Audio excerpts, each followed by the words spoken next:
মূলত যেটিকে প্রায়োরিটি অগ্রাধিকার দেওয়া হয়েছে সেটি হচ্ছে খাদ্য মূল্যস্ফীতি, সেটাকে মাথায় রেখে আগামী 1 বছরের মধ্যে সেটাকে কন্ট্রোলে যাতে আনা যায় সেটাকে অগ্রাধিকার দেওয়া হয়েছে এবং উন্নয়নের যে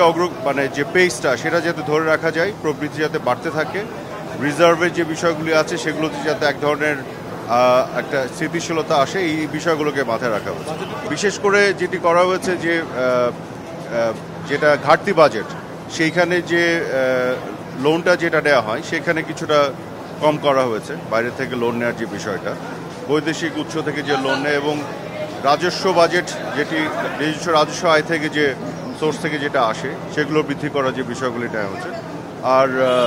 মূলত যেটি দেখা হচ্ছে যে বিশেষ করে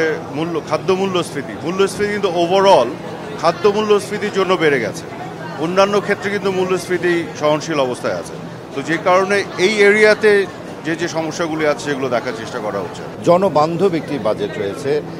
যে বাজেটের মাধ্যমে দেশের প্রত্যেকটি সেক্টরের প্রত্যেকটি মানুষের ভাগ্য পরিবর্তনে সহায়ক হবে এবং